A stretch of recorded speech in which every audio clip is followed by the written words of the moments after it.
kacau gitu. Jadi persepsi kita pertama yang diidentifikasi fisiknya, bukan materinya.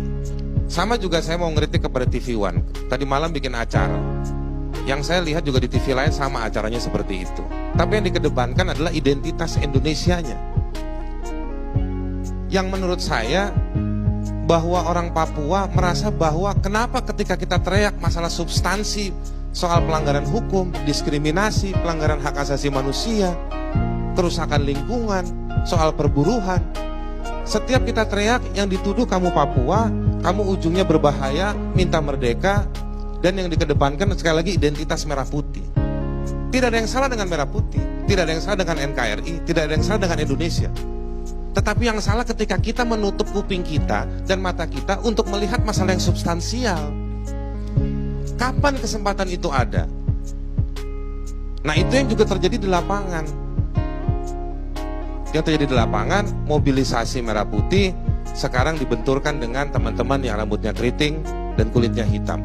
Dan ini bahaya buat teman-teman yang tidak keriting dan tidak hitam kulitnya, tapi dia tidak juga pusing dengan masalah ini, karena dia masih bertarung hidup, tapi tinggalnya di Papua, jadi korban juga. Nah, kalau saya mohon maaf tadi Ibu Dewan, saya kurang sepakat kalau misalnya melihat yang punya toko dan lain. Memang antropologi orang Papua tidak buka toko.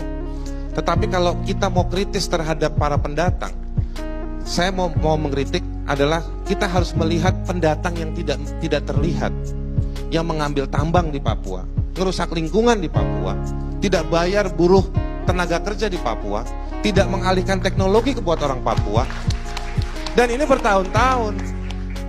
Problemnya Papua menurut saya, orang semua melihat Papua sebagai tempat untuk diinjak-injak, lalu dikorek isi tanahnya, dibawa kabur.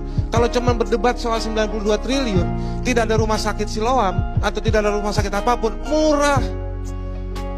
Yang diambil dari Papua itu jauh dari 92 triliun, jauh lebih mahal. Tapi duitnya kemana?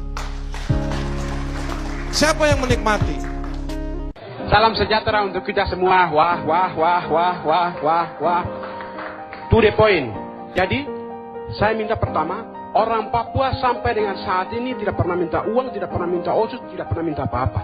Mereka minta dihargai sebagai manusia yang bermartabat. Karena itu tidak boleh ada penembakan, penangkapan, pemenjarahan. Indonesia bukan negara militeristik, otoristik, tapi sudah menjadi negara demokrasi diakui di dunia. Pakai pendekatan demokrasi. Baik, itu pertama. Kedua, untuk mewujudkan itu perlu dorong solusi, dialog. Orang Papua bilang almarhum karena Anda semua sudah mengaku kalian kasih gagal. Bukan orang Papua.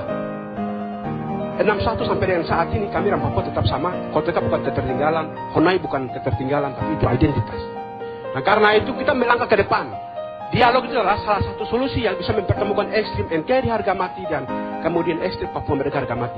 Jangan kumpulkan para bupati, MRP, dan juga gubernur. Ya, kalau itu yang dikumpulkan, itu masalah tidak akan selesai karena besok lusa pindah kejar akan naik lagi. Dan kita akan duduk lagi. Itu berarti kita tidak ada keseriusan. Kalau mau serius, hadirkan orang yang sampai saat ini masih bertahan di hutan. Ada 9 aktor. DPN, OPM, orang Papua di Papua, orang Papua di luar negeri, orang Indonesia di Papua, orang Indonesia di sini, perusahaan asing termasuk Freeport tadi, semua ini harus hadir. Baru kita bicara, TNI, Polri, semua itu kita bicara.